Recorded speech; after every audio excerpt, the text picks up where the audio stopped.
Mari kita berdoa untuk firman Tuhan. Terima kasih Bapa di dalam surga untuk kesempatan yang sungguh indah pada pagi menjelang siang hari ini. Engkau menyertai ibadah yang sudah kami langsungkan ya Tuhan. Dan kami berterima kasih untuk segala pujian yang dinaikkan.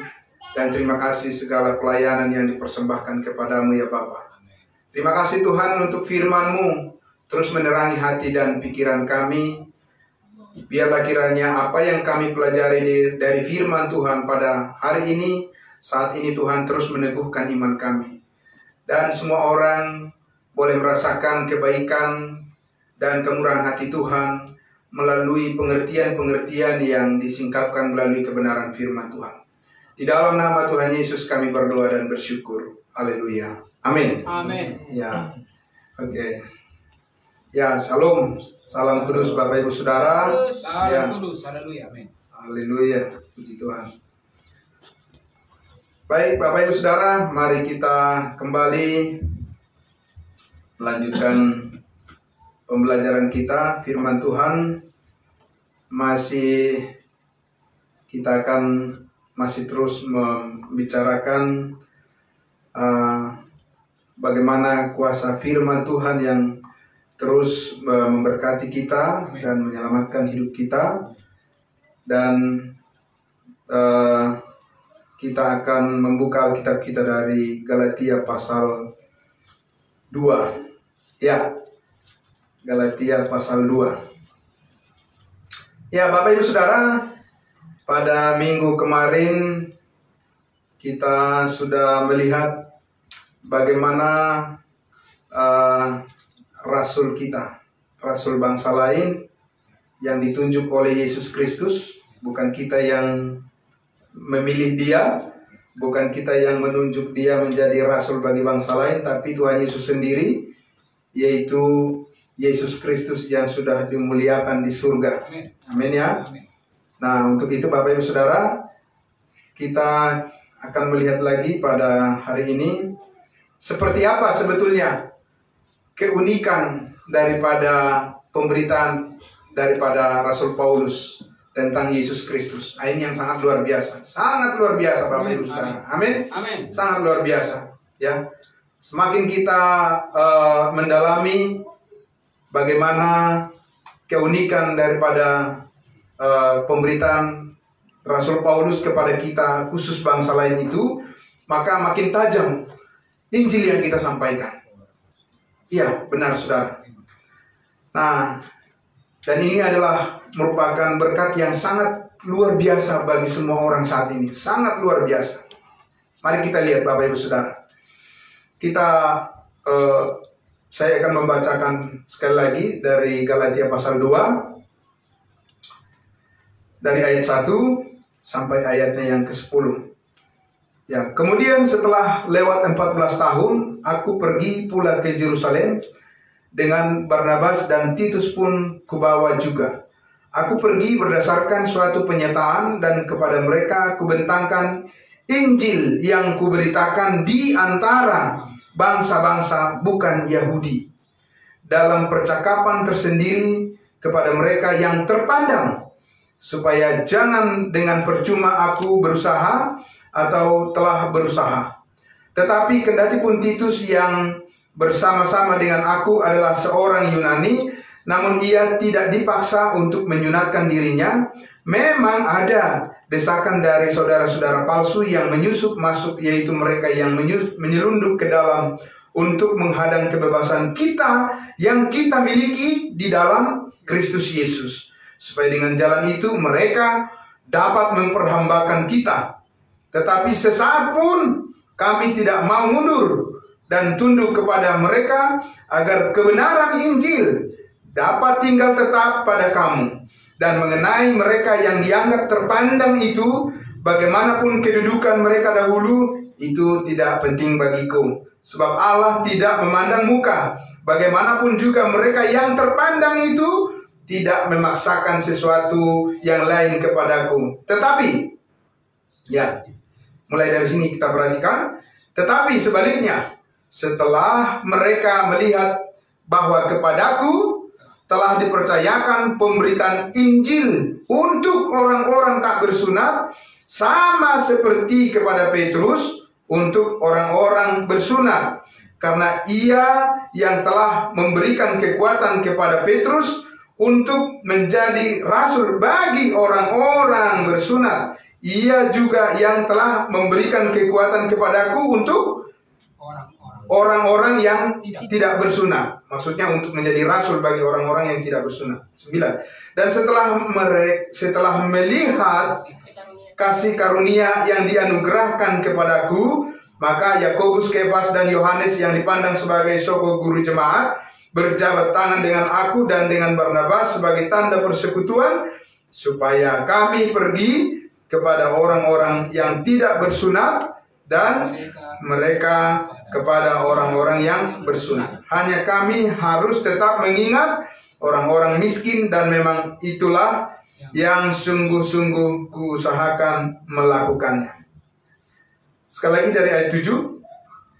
Tetapi sebaliknya, setelah mereka melihat bahwa kepada Paulus telah dipercayakan pemberitaan Injil untuk siapa?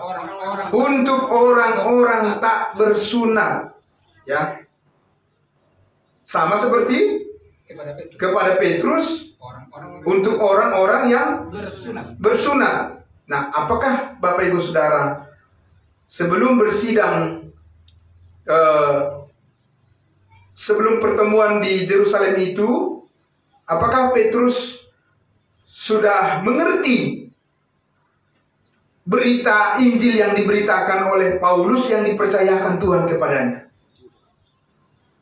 Saudara-saudara, apakah Petrus sudah mengerti berita Injil, inti pemberitaan daripada Paulus sebelum mereka bersidang di Yerusalem? Apa Petrus sudah mengerti, saudara-saudara?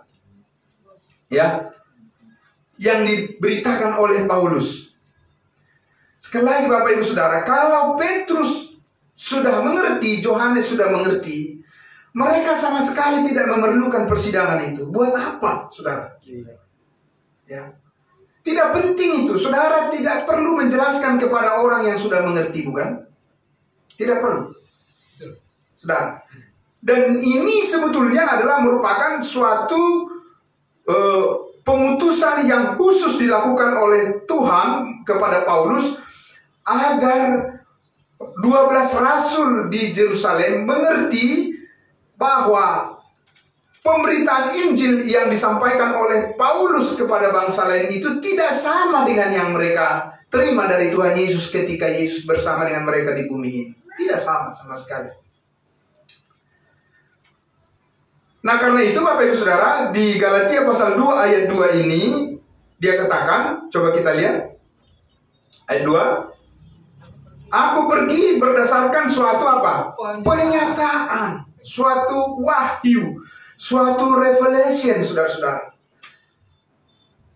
Tentunya tidak perlu suatu wahyu penyataan lagi disampaikan kepada Paulus kalau memang sudah lengkap apa yang diterima oleh 12 rasul.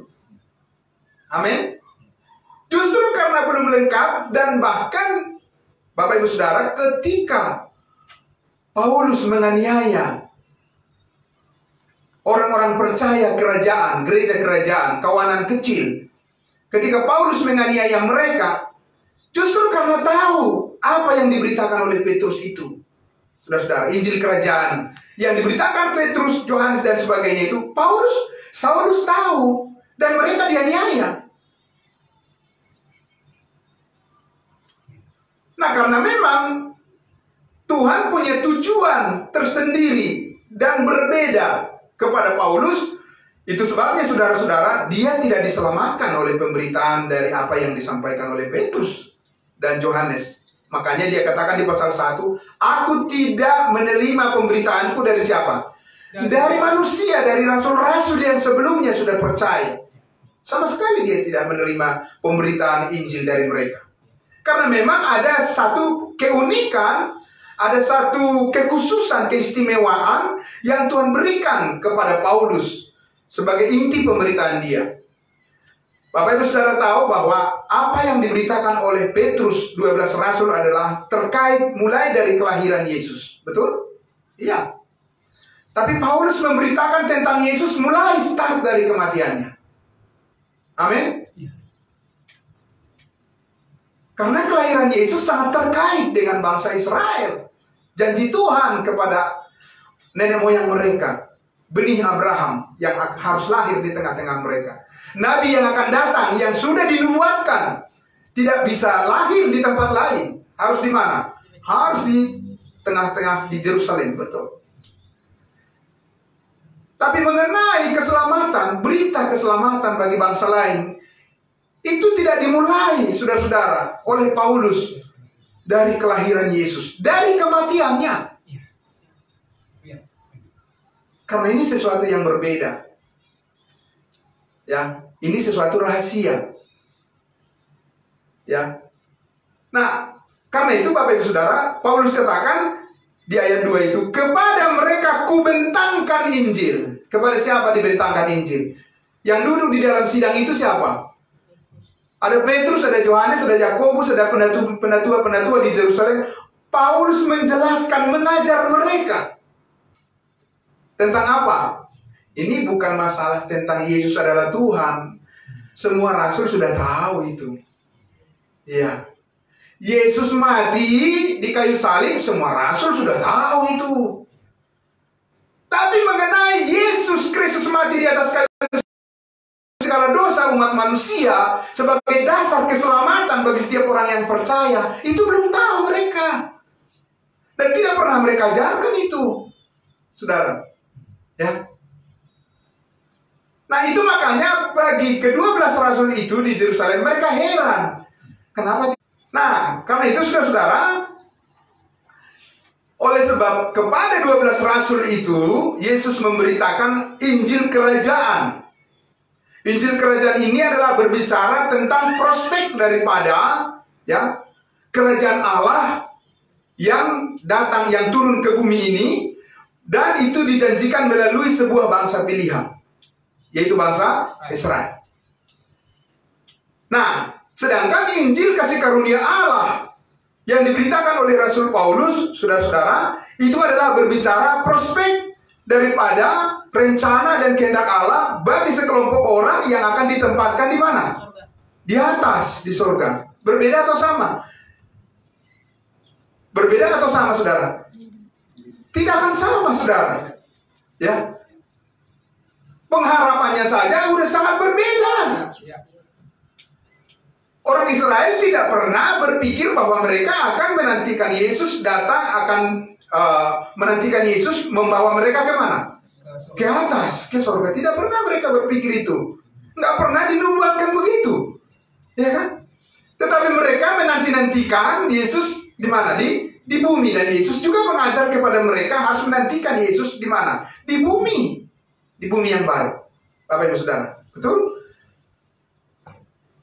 Sedangkan kepada Paulus, saudara-saudara, Paulus ditugaskan oleh Tuhan untuk memberitakan Injil kasih karunia Allah, membawa orang untuk diangkat kemana? Ke surga. Itu, saudara, tidak sama. Sungguh tidak sama, saudara-saudara. Maka konsekuensinya adalah kalau orang salah memilih pengharapannya, ya salah juga dia pelayanannya, kan? Benar nggak, saudara? Iya, akan salah. Ya, bukan Yesusnya yang berbeda, tetapi apanya? Pelayanannya yang berbeda. Ada pelayanan Yesus yang orientasinya bersifat bumi. Amin.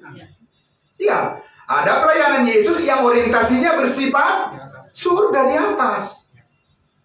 Ini yang perlu diperjelas supaya Injil itu jangan abu-abu, Bapak Ibu Saudara, ya kan? Sehingga kita ketika memberitakan tentang keselamatan itu tidak tercampur aduk antara Injil Kerajaan dengan Injil kasih karunia. Kalau kita campur aduk itu, saudara-saudara, nggak ada orang yang diselamatkan. Tidak ada. Saudara, itu makanya Paulus mengatakan apa? Kalau ada orang memberitakan Injil yang berbeda dengan apa yang kamu terima, terkutuklah dia. Jadi tidak boleh campur aduk. Saudara, coba kita lihat di dalam, kita bandingkan dulu dua bagian ini, ya. Kisah Para Rasul 2. Jadi banyak orang yang mengatakan itu sama itu Pak. Iya sama. Oke, mari kita lihat bagaimana kita menerapkan ini sekarang, ya. Di dalam Kisah Para Rasul 2 ayatnya yang ke-36. Coba kita lihat, saudara-saudara. Ya. Ini adalah pemberitaan daripada siapa? Pemberitaan daripada Rasul Petrus pada hari Pentakosta. Dan sesudah dia berkhotbah, kemudian yang mendengarkan khotbah dia siapa? Kita lihat dari ayat 36. Ya, coba Bapak Ibu Saudara. Dari ayat 36. Kisah Para Rasul 2. Ya. Jadi seluruh umat manusia. Begitu. Tidak ada dikatakan saudara seluruh umat manusia. Tidak ada. Jangan firman itu dirubah. Apa yang dikatakan oleh firman Tuhan itu, itulah yang harus kita percayai. Amin. Jangan seperti orang-orang sarjana-sarjana teologi. Oh, bukan begitu maksudnya. Loh, kamu itu siapa? Apa yang dikatakan oleh firman Tuhan, itu yang harus kamu imani. Amin. Jangan masukkan filsafat. Kenapa bukan itu? Memang itu yang dikatakan. Benar nggak saudara? Ya. Nah itu ketegasan daripada Rasul Paulus. Tidak boleh dirubah. Kan dikatakan seluruh kaum Israel harus tahu dengan pasti. Bukan seluruh umat manusia. Bukan seluruh bangsa lain. Tidak. Tinggal persoalannya sekarang adalah kamu Israel apa bukan? Kan itu. Benar nggak saudara? Kalau kamu Israel, memang kamu kena dengan ayat itu. Tapi saya bukan Israel sama sekali. Amin. Saya adalah orang dari bangsa lain. Dan saya aminkan itu. Dan saya tidak akan pernah menjadi orang Israel dalam bentuk apapun. Dan tidak usah. Amin saudara. Supaya efektif firman itu, yang mana yang ditujukan pada kita. Ya kan? Jadi seluruh kaum Israel harus tahu dengan pasti bahwa Allah telah membuat Yesus yang kamu salibkan itu menjadi apa? Tuhan dan Kristus. 37. Ketika mereka mendengar hal itu, siapa mereka? Semua orang, begitu? Tidak semua orang. Orang Israel, saudara. Ya, jangan ikut-ikutan dengan orang beragama Kristen yang bilang bahwa mereka adalah Israel rohani. Tidak. Dalam bentuk apapun kita tidak bisa jadi Israel rohani. Kita adalah tubuh Kristus. Amin. Kalau kita Israel rohani berarti kita akan tinggal di bumi ini. Betul? Ketika mereka mendengar hal itu, hati mereka sangat terharu. Lalu mereka bertanya kepada Petrus dan rasul-rasul lain, apakah yang harus kami perbuat, saudara-saudara? Tahu saudara yang mereka maksud di sini supaya mereka selamat. Betul? Apa jawab Petrus? Apa yang harus aku perbuat supaya aku selamat? Kalau ada orang bertanya kepada saudara, bagaimana caranya supaya bisa masuk surga?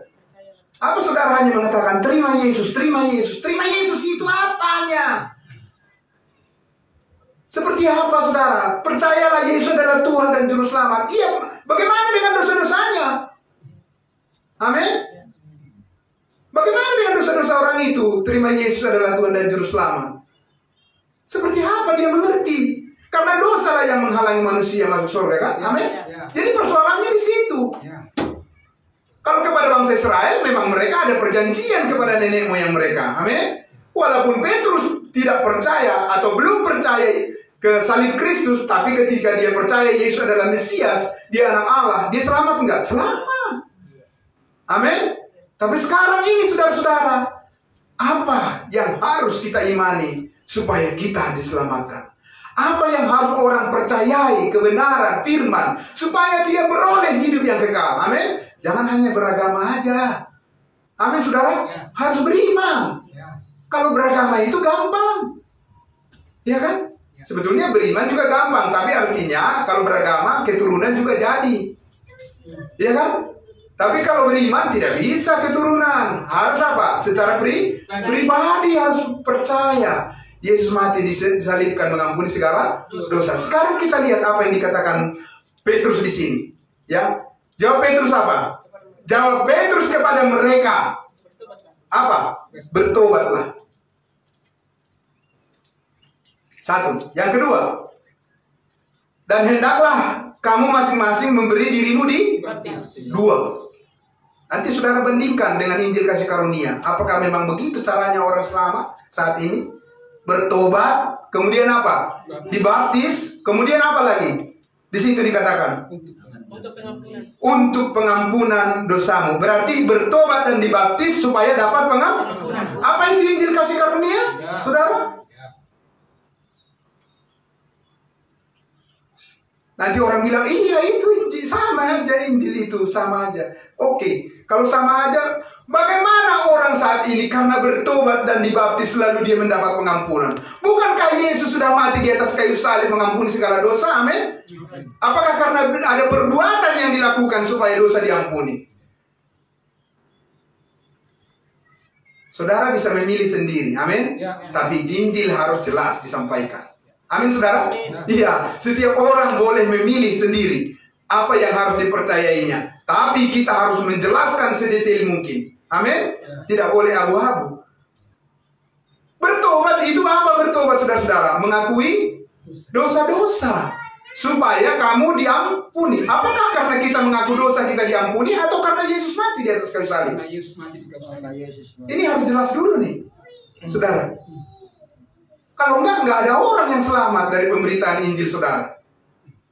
Karena itu sudah perbuatan. Sebab Paulus mengatakan apa? Karena kasih karunia kamu diselamatkan melalui iman, itu bukan hasil perbuatan. Amin, saudara? Iya. Memang orang Israel itu harus melakukan sesuatu tindakan. Kenapa, saudara? Karena mereka hidup di bawah hukum Taurat. Ingat sekali lagi. Karena orang Israel hidup di bawah hukum Taurat. Kita tubuh Kristus tidak hidup di bawah hukum Taurat. Amin. Ya. Injil kasih karunia tidak hidup di bawah hukum Taurat. Tapi Injil kerajaan itu hidup di bawah hukum Taurat. Karena Yesus sendiri pun hidup di bawah hukum Taurat. Dia disunat. Amin. Dia melaksanakan hukum-hukum yang dituntut oleh hukum Taurat. Iya, saudara. Jadi ini harus clear. Saudara harus jelas. Kalau enggak, saudara akan mengatakan sama aja semuanya. Dan itu pasti bubar. Yakin saya. Cepat atau lambat. Gereja orang percaya yang mengatakan sama saja Injil kerajaan dan Injil kasih karunia, percayalah. Mungkin lembaganya, jemaatnya masih ada. Ya, tapi suatu saat pengajarannya akan luntur. Kembali sama seperti gereja-gereja lain yang tidak mengimani kasih karunia Allah. Iya, saudara. Makanya kita lihat di situ dikatakan oleh Petrus, dia katakan apa? Percayalah apa? Bertobatlah. Ada nggak disuruh percaya di situ? Oleh Petrus, ya. Bertobatlah. Kemudian apa? Berilah dirimu dibaptis. Untuk apa? Pengampunan dosamu. Selanjutnya apa?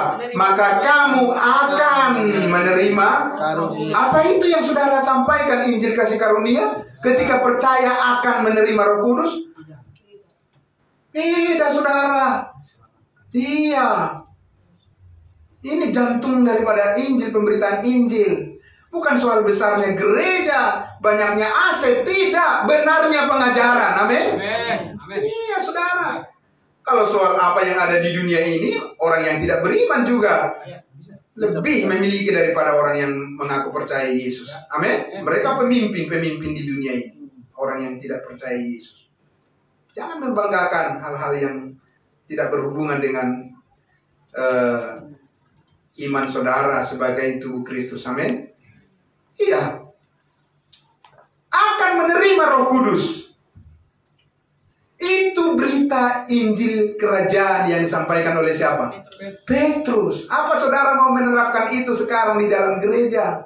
Saudara, itulah sebabnya banyak orang ragu tentang keselamatan. Karena apa? Mengaku dosa. Kalau tidak sempat semua saudara mengaku dosa, akhirnya kemana? Ya ke neraka. Apa saudara mengingat semua dosa saudara sehingga saudara bisa mengaku? Yang kedua, akan menerima Roh Kudus. Kapan saudara akan menerima? Coba. Kalau bukan ketika percaya. Coba, Bapak Ibu. Kapan saudara akan menerima Roh Kudus kalau bukan ketika percaya? Jelaskan sama saya. Iya, Pak? Iya. Apa saudara menanti-nantikan berapa lama? Seminggu? Sebulan? Setahun? Kapan? 40 hari? 50 hari? Saudara yang dikasihi Tuhan Yesus, jangan katakan sama pemberitaan Injil yang disampaikan oleh Petrus dengan Rasul Paulus. Tidak. Efesus 1:13 mengatakan ketika kamu percaya, dimeteraikan dengan Roh Kudus. Amin, haleluya. Amin. Ya, saudara. Ya. Nah, kita lihat di pasal 3 ayatnya yang ke-19. Ya, pasal 3 ayat 19. Masih kisah Rasul. Karena itu apa? Karena itu sadarlah dan bertobatlah supaya dosa-dosamu dihapuskan. Menurut saudara-saudara, pendeta-pendeta sudah bertobat atau belum? Jelaskan sama saya. Belum.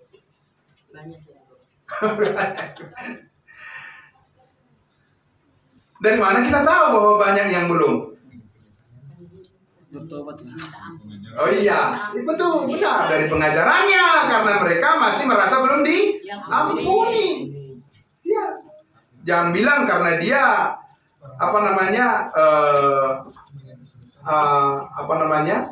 dia terlalu banyak berbohong dan lain sebagainya. Tidak usahlah sampai di situ, ya kan? Yang diajarkan sajalah. Kalau dia merasa dosanya belum diampuni, apa itu sudah bertobat? Nah, berapa banyak orang yang mengajarkan seperti itu, saudara? Jadi Petrus mengatakan, karena itu sadarlah, bertobatlah supaya dosamu dihapuskan. Dosa siapa yang belum dihapuskan? Bukan dosa kita, bangsa lain di zaman di mana Paulus memberitakan Injil kasih karunia saat ini. Itu adalah orang Israel yang mana mereka menyalibkan Yesus Kristus. Dan mereka harus sadar bahwa itu dosa yang besar sekali. Ya. Nah, jadi harus ada mengaku, bertobat, barulah dosa-dosa dihapuskan. Kita lihat lagi, saudara, di 1 Yohanes 1 ayatnya yang ke-9. Kalau itu Petrus yang tadi, sekarang siapa? Yohanes. Mereka adalah satu kelompok, yaitu bagian dari 12 Rasul. Sekarang Yohanes. Kita lihat Yohanes. 1 Yohanes 1. Ya. Begitu banyak orang bingung, saudara, menggunakan ayat ini. Mereka bilang semua dosa sudah diampuni, tapi kalau kamu mengaku, maka dosamu akan diampuni. Yang mana ini yang benar ini? Ya kan? Sudah apa belum? Ayat 8. Jika kita berkata bahwa kita tidak berdosa, maka kita menipu diri kita sendiri dan kebenaran tidak ada di dalam kita. Oke? 9.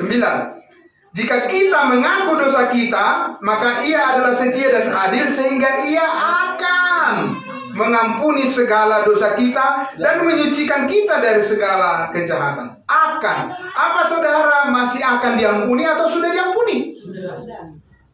Saudara harus jelas di dalam pemberitaan ini. Amin.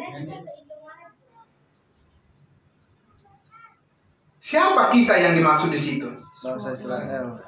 Jelas sekali. Yohanes, salah satu dari 12 rasul, dia tidak sedang berpikir tentang tubuh Kristus, dia menyampaikan firman. Amin. Kalau enggak berarti dia ikut kemana? Ke surga. Dia sedang berbicara tentang kerajaan Allah kepada bangsa Israel. Amin. Dan konsisten dengan apa yang dikatakan Petrus tadi, bahwa mereka memang harus mengaku atas dosa besar yang mereka lakukan, barulah mereka diampuni. Sudah diampuni belum? Belum. Nanti diampuni mereka kalau Yesus datang kedua kali setelah melewati masa sengsara besar di dunia ini. Makanya akan. Apa tubuh Kristus juga akan tembus ke sana? Tidak. Kita sudah lebih dahulu diangkat di awan-awan. Amin. Makanya kita bukan akan diampuni, tapi apa? Telah sudah. Amin. Bayangkan saudara, kalau semua orang percaya dosanya sudah diampuni, apa yang akan terjadi kepada orang itu? Saya ulang sekali lagi. Kalau semua orang percaya semua dosanya sudah diampuni, apa yang akan terjadi pada mereka? Ya, keselamatan, sama seperti saudara dan saya. Amin. Luar biasa, saudara. Amin. Amin. Amin. Amin.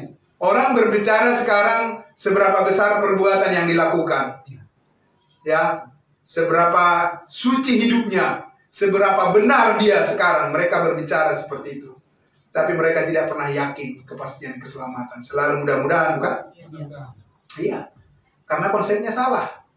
Keselamatan bukan karena perbuatan, tapi hanya karena iman. Kenapa bisa hanya karena iman? Karena semua dosa sudah selesai dibayar. Amin. Apalagi yang menghalangi. Amin, saudara. Jadi pemberitaan ini harus clear kita jelaskan dan tidak boleh beranjak dari situ. Itu yang ditegaskan oleh Paulus kepada rasul-rasul di Yerusalem. Amin. Kalau enggak, apa yang dilayani oleh Paulus di bangsa-bangsa lain, jemaat-jemaat lain itu akan kemasukan juga dengan pengajaran yang berbau Injil Kerajaan. Dan mereka juga nanti akan disuruh supaya mereka minta dosa-dosanya dihapus lagi, kan?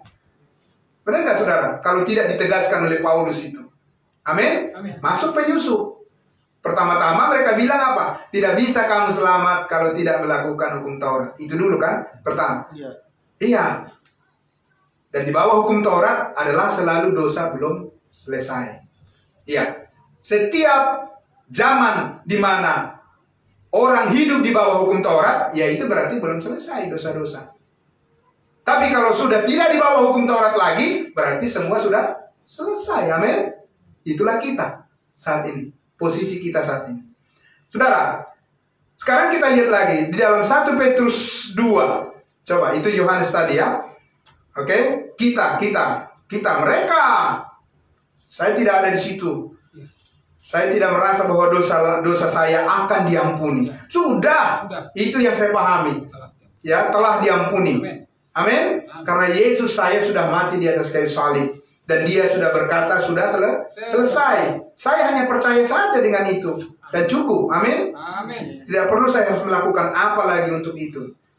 Ya, karena dia cukup. 1 Petrus 2 ayat 9. Kita lihat, saudara. Ya. 1 Petrus 2 ayat 9. Oke? Kita baca. Tetapi kamulah bangsa yang terpilih. Amin. Tetapi kamulah bangsa yang terpilih, imamat yang rajani, bangsa yang kudus, umat kepunyaan Allah sendiri, supaya kamu memberitakan perbuatan-perbuatan yang besar dari Dia yang telah memanggil kamu keluar dari kegelapan kepada terangnya yang ajaib. Amin. Saudara, saya melihat gereja kudus, gereja orang percaya yang di satu tempat dibikin banner di situ. Kamulah bangsa yang kudus. Sayang sekali, saudara. Di mana dikatakan bahwa kita adalah bangsa yang kudus? Orang kudus, iya. Tahukah saudara di Alkitab itu siapa bangsa yang kudus? Israel. Kita lihat dulu Keluaran 19, ya. Jadi jangan sesuka hati untuk membuat pengajaran di dalam gereja orang percaya. Kalau di gereja orang yang tidak percaya sih ya silakan aja lah. Amin. Saya tidak terlalu pusing dengan itu, ya kan? Ya. Tapi kalau gereja orang percaya bilang bahwa kamu adalah bangsa yang kudus, bangsa yang terpilih, imamat yang rajani, wah luar biasa kalian itu mengajar itu, ya. Dari mana kalian dapat itu? Keluaran 19 ayat 3, mulai dari ayat 1 dah supaya jelas siapa bangsa yang kudus, imamat yang rajani itu. Ayat 1. Pada bulan ketiga setelah orang Israel keluar dari mana? Dari tanah Mesir. Mereka tiba di padang gurun Sinai pada hari itu juga. Setelah mereka berangkat dari Rafidim, tibalah mereka di padang gurun Sinai, lalu mereka berkemah di padang gurun. Orang Israel berkemah di sana di depan gunung Sinai itu. Di gunung Sinai maksudnya. Ayat 3. Lalu naiklah Musa menghadap Allah dan Tuhan berseru dari gunung itu kepadanya, beginilah kau katakan kepada keturunan Yakub dan kau beritakan kepada orang Israel, kamu sendiri telah melihat apa yang kulakukan kepada orang Mesir dan bagaimana aku telah mendukung kamu di atas sayap Raja Wali dan membawa kamu kepadaku. Jadi sekarang, jika kamu sungguh-sungguh mendengarkan firman-Ku dan berpegang pada perjanjian-Ku, maka kamu akan menjadi harta kesayangan-Ku sendiri dari antara segala bangsa. Sebab Akulah yang mempunyai seluruh bumi. Kamu akan menjadi bagiku kerajaan imam dan bangsa yang kudus. Betul? Amin. Kamu, siapa kamu? Orang Israel. Kembali tadi saya katakan, saudara tinggal pilih, boleh, bebas memilih. Amin. Saya kasih penawaran kepada saudara. Saudara boleh bebas memilih apakah saudara orang Israel atau bukan. Pastikan, saudaraku. Karena di sini dikatakan, kamu akan menjadi bagiku kerajaan imam dan bangsa yang kudus. Inilah semua firman yang harus kau katakan kepada seluruh umat manusia. Amin. Amin. Lihat dulu ayatnya, firmannya, Pak. Inilah semua firman yang harus kamu katakan kepada orang Israel, tidak kepada seluruh umat manusia. Amin, saudara? Iya, saudara dan saya boleh bebas memilih apakah saudara orang Israel atau bukan. Itu sangat benar-benar membuat saudara benar-benar jelas dalam hidup ini. Amin? Jelas. Kalau saudara orang Israel, benar, saudara adalah apa? Bangsa yang kudus dan kerajaan imam. Tapi saya katakan kepada saudara, saya tidak akan pernah menjadi orang Israel. Saya adalah tubuh Kristus. Amin? Iya. Iya, saudara. Makanya Petrus mengatakan tadi, kamu adalah bangsa yang kudus, imamat yang rajani. Ya, itu tidak salah lagi dia. Ya. Sekarang kita lihat di dalam 2 Petrus pasal 3. Mari, saudara. Oke? 2 Petrus pasal 3. Ya. Bahwa tidak sama pemberitaan Petrus itu, sekalipun itu mengenai Yesus Kristus. Tetapi maksud pelayanan yang dia sampaikan itu tidaklah sama makna dan juga tujuan kelompok orang yang diminta untuk menghidupi pemberitaan firman yang disampaikan Petrus itu tidak sama dengan yang disampaikan Paulus. Kita lihat 2 Petrus pasal 3 ayatnya yang ke-12. Sudah, saudara? 2 Petrus 3 ayatnya yang ke-12. Oke, yaitu kamu yang menantikan dan mempercepat kedatangan hari Allah atau hari Tuhan. Pada hari itu langit akan binasa dalam api dan unsur-unsur dunia akan hancur karena nyalanya. Ini gambaran untuk masa depan siapa ini? Ini bukan masa depan gereja tubuh Kristus. Ini adalah gambaran tentang keadaan bangsa Israel di akhir zaman, bukan? Ayat 13, mana buktinya? Tetapi sesuai dengan janjinya, janji siapa? Janji Tuhan. Kita menantikan langit yang baru dan bumi yang baru, di mana terdapat apa? Kebenaran. Menantikan yang mana ini? Langit baru, bumi yang baru. Ya, oke, saudara. Mereka menantikan bumi yang baru. Betul itu. Kerajaan sorga, datanglah kerajaanmu di bumi seperti di sorga. Jadi ada nggak di sorga, saudara? Orang bilang, oh enggak. Sorga itu maksudnya adalah suatu keadaan. Dan surga itu ada di hati manusia. Amin? Saudara, itu yang dipahami oleh kebanyakan orang beragama Kristen. Surga itu ada di dalam hati manusia. Jadi ketika Yesus naik ke surga, Yesus itu masuk ke dalam hati manusia. Amin. Dan ketika Yesus nanti datang kedua kali, Yesus datang dari hati manusia. Bukan kacau, saudara? Kacau. Saya mau kasih tahu kepada saudara, ratusan juta orang yang mempercayai itu. Bahwa surga itu sebenarnya bukan suatu tempat, tapi itu adalah hati manusia. Jadi kalau kamu lagi marah-marah, berarti kamu lagi ada di mana? Di neraka. Kalau kamu lagi senang-senang, berarti kamu lagi ada di surga. Gawat. Mengerikan itu, ya kan, saudara? Berapa kali saya ada di neraka setiap hari? Karena saya juga marah-marah. Mengerikan pemahaman itu, saudara. Astaga. Astagfirullah.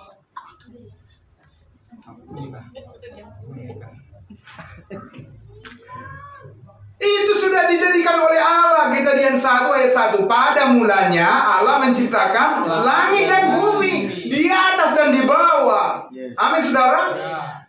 Cuma memang selama ribuan tahun Tuhan hanya memberitahu tentang programnya yang di bumi. Sampai Yesus mati disalibkan, sesudah dia naik ke surga, dia baru beritahukan melalui Rasul Paulus tentang programnya, tentang apa yang di atas. Amin. Iya, saudara. Itulah kita saat ini. Ya. Jadi, saudaraku yang dikasihi Tuhan Yesus, ketika Yesus naik ke surga, ya memang surga itu ada di mana? Di atas, saudara. Di atas. Karena ada orang bertanya sama saya, Pak, benaran apa enggak sih ada surga itu? Kenapa ibu bertanya begitu? Soalnya hati saya selalu gundah. Karena menurut dia surga itu ada di hati manusia saja, bukan suatu tempat, bukan. Jadi ketika ada nih profesor juga yang mengajar, ya, profesor teologi, ya, dia sudah menjadi guru besar di berbagai negara, ya, di Eropa, di Amerika, Australia dan sebagainya dia mengajar. Jadi dia bilang 1 Tesalonika pasal 4 itu ketika kita diangkat, itu bukan berarti benaran kita diangkat ke angkasa katanya. Bukan. Tapi itu kita dipermuliakan dari tubuh yang lama dengan menjadi tubuh yang baru, dipermuliakan dari yang lama jadi baru. Itu maksudnya diangkat.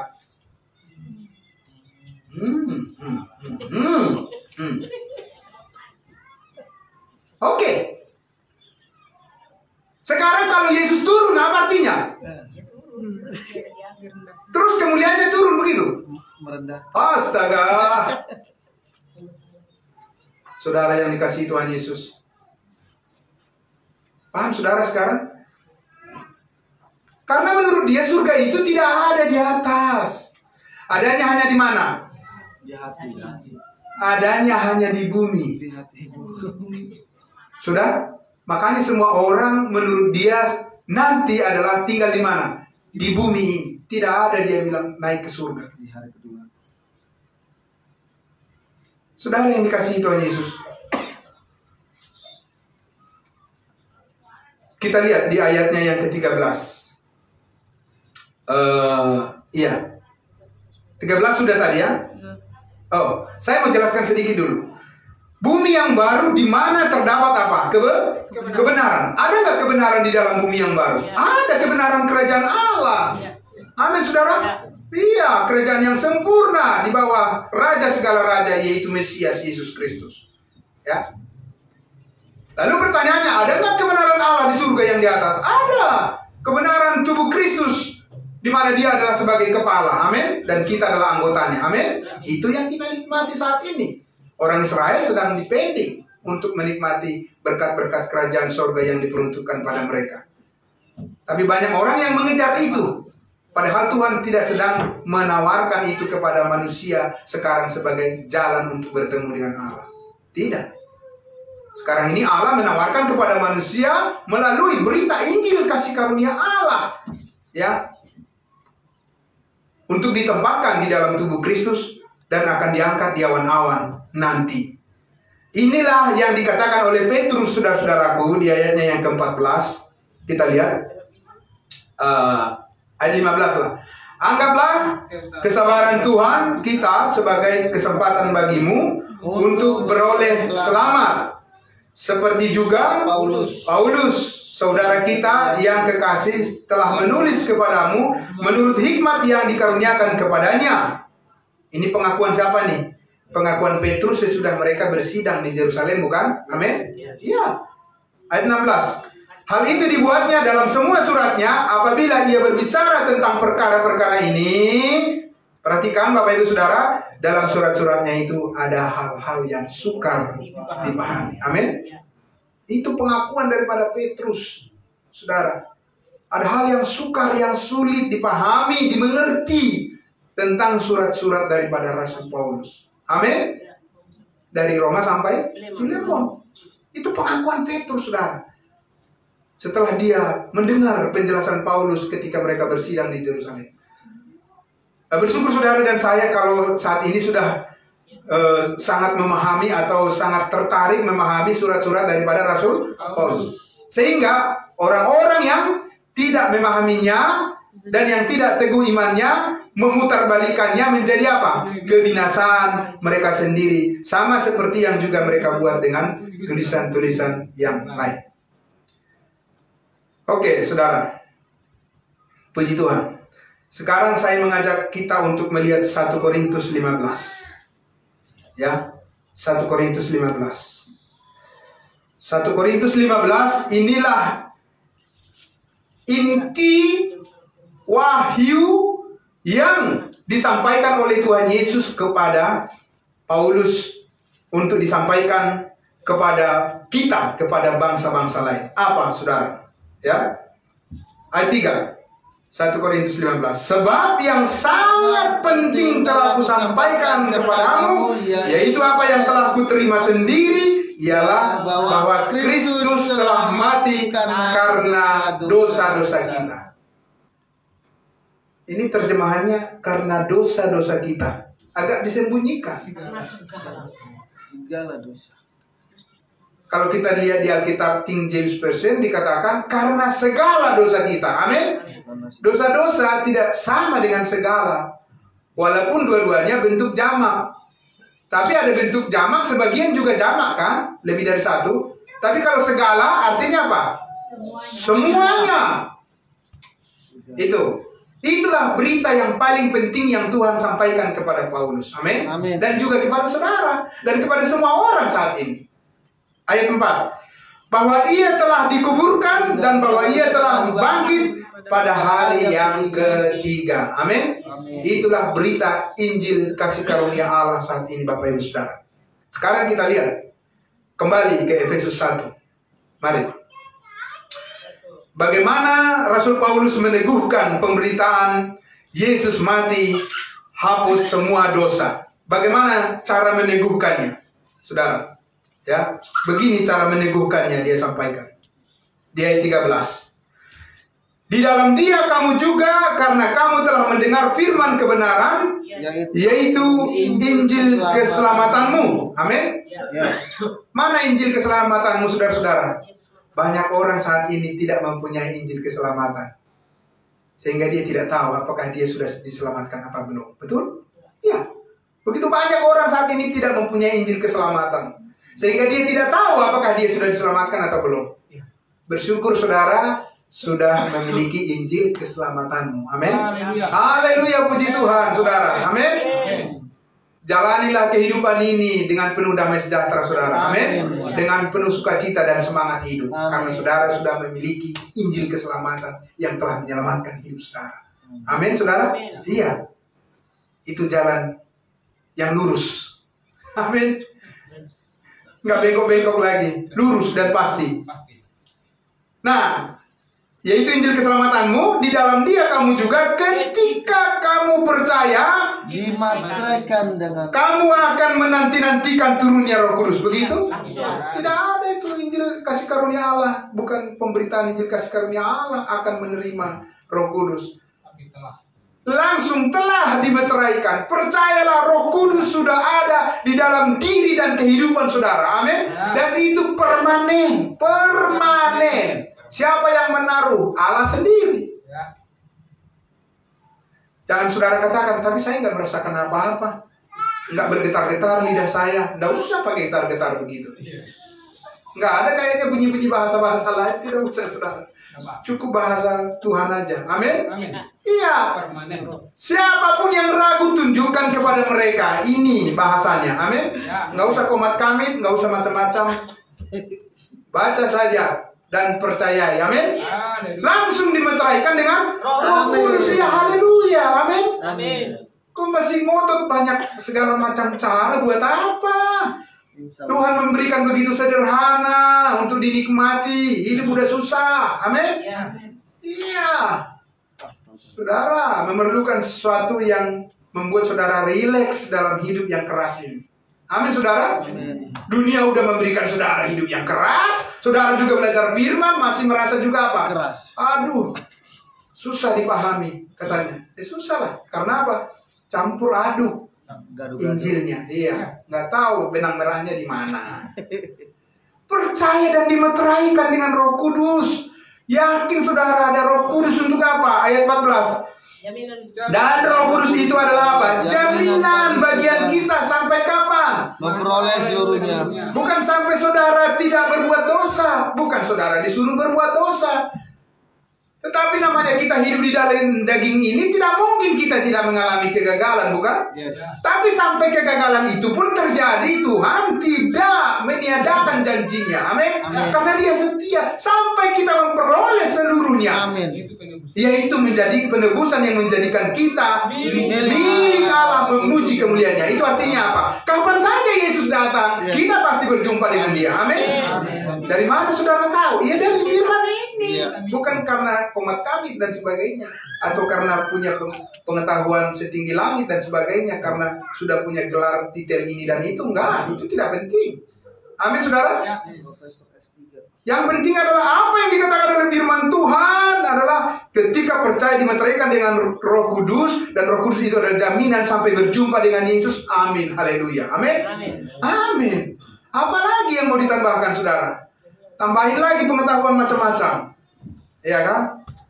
Kenapa bisa terjadi seperti itu saudara-saudara? Tuhan lakukan pada kita bangsa lain karena Efesus 1 ayat 7 mengatakan apa?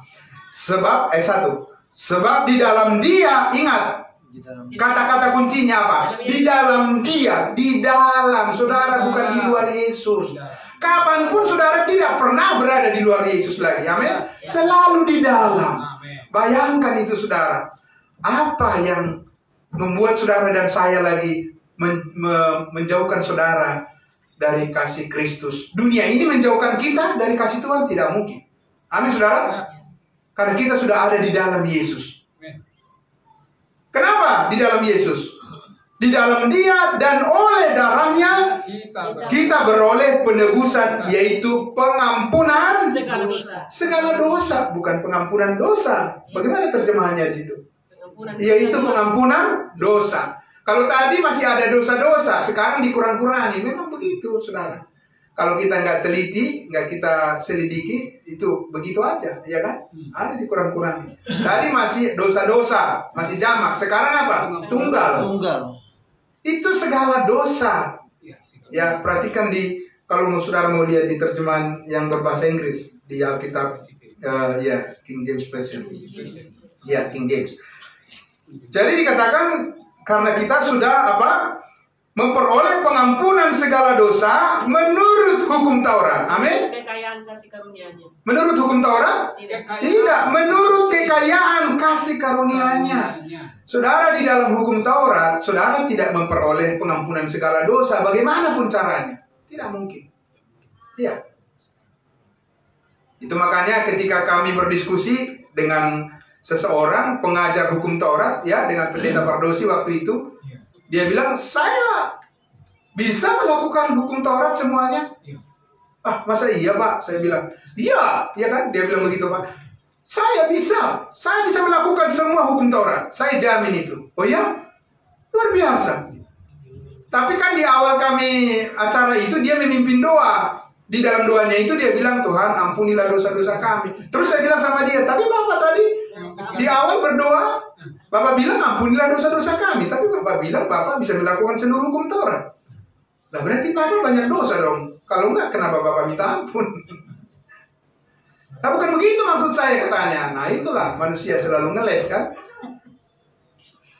Saudara, tidak mungkin di bawah hukum Taurat semua dosa diampuni. Tidak mungkin. Di bawah kasih karunia baru semua dosa diampuni. Amin saudara. Itu yang luar biasa. Makanya kita bersyukur semua dosa kita sudah diampuni. Amin. Ya, kita lihat lagi Kolose pasal 2 ayat sedikit lagi Bapak Ibu Saudara. Kolose 2 ayat 13. Oke. Ini adalah penegasan daripada Rasul Paulus yang membawa damai sejahtera kita. Damai sejahtera kita, saudara-saudara. Ya, Kolose pasal 2 ayatnya yang ke 13, ya. Apa dikatakan di situ?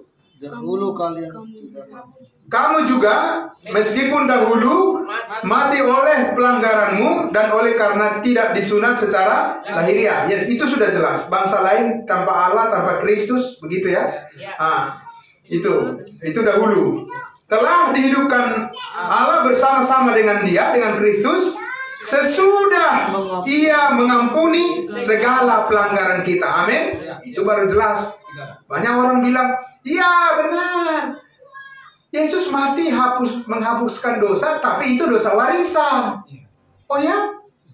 Benarkah? Di sini dikatakan segala pelanggaran kita. Amin. Percaya Alkitab, percaya kata firman Tuhan disampaikan Rasul Paulus. Segala pelanggaran kita sudah diampuni. Amin. Dan caranya adalah ayat 14, dengan menghapuskan surat hutang yang oleh ketentuan-ketentuan hukum apa ini? Hukum Taurat, mendakwa dan mengancam kita, dan itu ditiadakannya di mana? Dengan memakukannya pada kayu salib. Sudah ditiadakan, udah selesai, beres, res. Amin. Tuntas, tas. Ya, selesai sudah. Amin, saudara. Tapi saudara masih berduka, masih bersedih, masih menderita, merasa menderita dengan mendengarkan kabar baik seperti ini. Oh tidak, saudara. Ini adalah sumber damai sejahtera sukacita di hati manusia. Amin. Yang digelorakan oleh kuasa Roh Kudus yang sudah dimeteraikan di hati kita. Amin. Maka tidak pernah akan bisa dikatakan sukacita kita itu hilang. Tidak, itu tetap ada di sini, di dalam hati kita. Amin. Karena kita tahu semuanya ketentuan hukum yang mendakwa kita sudah ditiadakan di atas kayu salib. Bukan karena usahamu, bukan karena engkau rajin ke gereja, bukan karena engkau hebat berkhotbah, bukan karena engkau rajin berdoa, bukan karena engkau rajin melayani. Tidak, sama sekali. Semua hanya karena melalui iman kepada kasih karunia Allah. Amin. Semuanya selesai. Puji Tuhan. Ringan, enteng sekarang ya kehidupan kita di dalam Kristus. Kalau di dalam dunia ini, ya saudara sudah tahu lah, ya kan? Dunia ini kan membuat kita supaya hilang sukacita.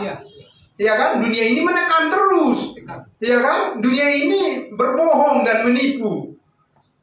Tapi kalau saudara mempercayai kebenaran firman Tuhan, saudara akan merasakan keringanan itu, ya, sukacita itu. Amin. Amin. Sekarang kita lihat Roma 3. Lagi, saudara. Roma pasal 3. Sedikit lagi, saudara, ya. Roma pasal 3. Ya. Oke. Roma pasal 3. Kita baca dari ayat 21.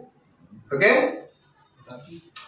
Tetapi sekarang tanpa hukum Taurat, kebenaran Allah telah dinyatakan. Saudara, boleh nggak Petrus mengatakan, tetapi sekarang tanpa hukum Taurat, kebenaran Allah telah dinyatakan? Boleh nggak begitu dia kepada orang Israel? Bisa mati ya saudara, dibunuh. Nggak boleh. Karena kalau dia mengatakan begitu, itu artinya dia sudah iya, dia ya, benar. Dia sudah menginjil, betul. Kalau dia membawa Injil kasih karunia Allah. Ya, boleh juga sih. Ya, mudah-mudahan Pak ya dia menyampaikan itu, ya benar. Harapan kita memang begitulah, jangan lagi yang lain. Betul itu. Harus diperluas ya Pak ya, harapan itu ya. Iya, bolehlah. Kapan bolehnya? Sekarang. Amin. Iya, sekarang boleh. Semua orang boleh menyampaikan itu, ya kan? Tapi tentunya setelah terlebih dahulu mengimaninya, ya. Betul sekali. Oke, tetapi sekarang tanpa hukum Taurat, kebenaran Allah telah dinyatakan. Amin. Seperti yang disaksikan dalam kitab Taurat dan kitab para nabi 22, yaitu apa? Kebenaran Allah karena iman dalam Yesus Kristus bagi semua orang yang percaya, sebab tidak ada perbedaan. Kalau 12 rasul memberitakan saudara, Injil Kerajaan itu ada perbedaan. Kenapa? Karena Israel itu adalah kepala dan bangsa lain adalah ekor. Amin. Iya, mereka akan selalu terlebih dahulu terberkati secara penuh, barulah keselamatan datang dari bangsa Yahudi kepada bangsa lain. Oke? Apa itu sekarang? Tidak. Apa itu nanti? Ya. Kapan nanti? Ya kalau kita udah selesai lah urusannya. Amin. Iya. Begitu saudara. Jadi ini bukan mengungkit-ungkit kesalahan Israel. Tidak. Tapi memang karena keadaannya begitu kan. Nah, Tuhan mengarahkan berkatnya kepada kita. Oke, sekarang ayat 23. Karena semua orang telah berbuat dosa dan telah kehilangan kemuliaan Allah. 24. Dan oleh kasih karunia telah dibenarkan dengan cuma-cuma. Karena apa? Karena penebusan dalam Kristus Yesus. Amin. Penebusan dengan cuma-cuma. Ini yang harus kita beritakan. Injil yang dipercayakan kepada Paulus, saudara-saudara. Ya, penebusan secara cuma-cuma, tidak berada di bawah hukum Taurat. Tidak ada kewajiban untuk melakukan itu. Lalu ada orang bilang begini, oh, kalau kita tidak melakukan hukum Taurat, kan hukum Taurat mengatakan apa? Jangan membunuh. Berarti kita boleh dong membunuh. Ya kan? Salah itu. Karena apa? Karena kasih karunia Allah itu mengajarkan apa? Kasihilah sesamamu seperti dirimu sendiri. Amin. Kalau kau mengasihi saudaramu, masa engkau mau membunuh dia? Benar nggak saudara? Kalau kau mengasihi saudaramu, masa engkau menyakiti dia? Tapi itu kau lakukan bukan karena engkau patuh kepada spirit hukum Taurat, tapi karena engkau patuh kepada semangat kasih karunia Allah dalam Kristus. Amin. Iya, saudara. Jadi tidak benar bahwa kita ini melanggar hukum Taurat karena kita hidup di bawah kasih karunia Allah. Justru standar kehidupan yang kudus adalah bagi orang yang hidup di bawah kasih karunia Allah saat ini, bukan? Amin, saudara? Ya, standar kekudusan hidup kita itu jauh lebih tinggi daripada standar hidup orang percaya yang hidup di bawah hukum Taurat. Jauh. Karena mereka masih melakukan sesuatu berdasarkan rasa bersalah, rasa berdosa. Amin? Sedangkan kita sekarang melakukan segala sesuatu berdasarkan kesempurnaan, kekudusan yang sudah Tuhan taruh dalam diri kita, yaitu kekudusan daripada Yesus Kristus. Amin, saudara? Iya, itu standar jauh lebih tinggi. Bukan lebih rendah, jauh lebih tinggi. Karena motivasi kita datang melakukan segala sesuatu. Saya adalah orang kudus, saya bukan orang berdosa. Bukan bagian saya itu. Amin. Bagian saya adalah firman Tuhan, bukan bagian saya yang jelek. Amin, saudara. Amin. Motivasinya lain. Saya orang kudus, itu bukan bagian saya adalah kebenaran. Amin. Selalu bisa memilih setiap saat yang benar dengan sukarela. Dan tentu pertolongan daripada Roh Kudus. Oke, ayat terakhir, Filipi pasal 3 ayat 20. Kalau tadi Petrus mengarahkan pengharapan daripada orang yang diajarnya, yang dilayaninya kemana? Ke bumi baru. Sekarang pengharapan daripada orang yang percaya diarahkan oleh Paulus sekarang kemana? Filipi pasal 3 20-21. Kita baca sama-sama. Karena kewargaan kita adalah di dalam surga, dan dari situ juga kita menantikan Tuhan Yesus Kristus sebagai juru selamat kita, yang akan mengubah tubuh kita yang hina ini sehingga serupa dengan tubuhnya yang mulia menurut kuasanya yang dapat menaklukkan segala sesuatu kepada dirinya. Amin. Saudara, ketika Yesus bangkit, dia berapa lama lagi di bumi? 40 hari. Ya kan? Bisa dilihat nggak tubuhnya? Bisa.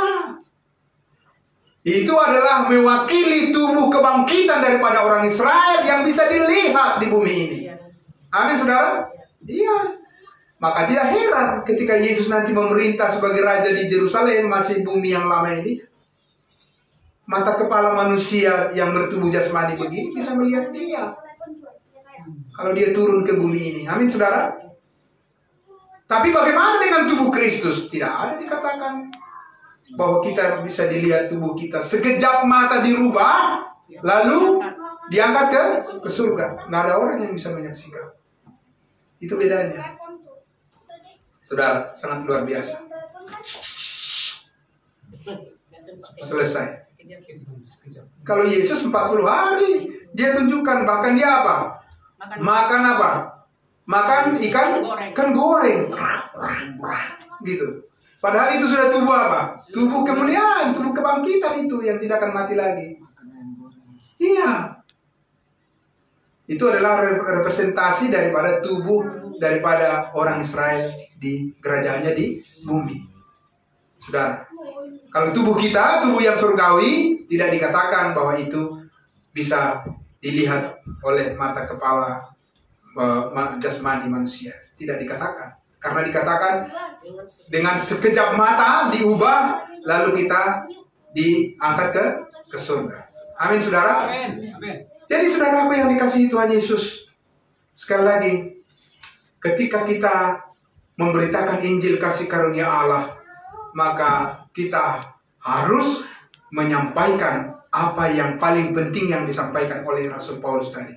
Bahwa Kristus telah mati mengampuni segala dosa kita. Amin, saudara. Ini berita Injil yang harus disampaikan. Kalau kita bilang lagi menginjil, ya, menginjil, apa yang saudara sampaikan ketika menginjil? Orang bilang, ya menyampaikan Yesus sebagai Tuhan dan Juru Selamat. Nah, bukan berarti kita sangkal sebagai Tuhan dan Juru Selamat. Benar, dia sebagai Tuhan dan Juru Selamat. Tapi yang harus Anda sampaikan adalah apa? Karya penebusan segala dosa yang sudah selesai menebus semua dosa orang itu. Amin. Ketika percaya, diselamatkan orang itu. Ya. Saudara siap menyampaikannya? Mari kita berdoa. Terima kasih Bapa di dalam surga. Terima kasih Tuhan. Inilah kerinduan kami Tuhan Yesus. Kami semua anak-anak Tuhan diberikan pertama-tama sukacita yang sangat besar dan luar biasa, di mana kami mengerti dan kami tahu dengan jelas ya Bapa, Engkau telah mengampuni segala dosa kami. Terima kasih Tuhan. Bahkan Roh Kudus dimeteraikan di dalam hidup kami, dalam hati kami. Karena itu kami percaya kami pun akan dimampukan menyampaikan berita sukacita ini kepada semua orang. Tolong kami Tuhan, mampukan kami Tuhan Yesus, supaya sisa hidup yang Tuhan percayakan bagi kami, ada banyak jiwa yang dimenangkan untuk kemuliaan nama-Mu ya Bapa. Bukan untuk menjadi kebanggaan bagi kami Tuhan, tetapi semata-mata untuk mempermuliakan nama-Mu saja. Terima kasih Bapa di dalam surga, dalam nama Tuhan Yesus kami berdoa. Amin. Terima kasih Tuhan Yesus memberkati. Saya serahkan kembali ke Pak Pardosi untuk melanjutkan acara kita.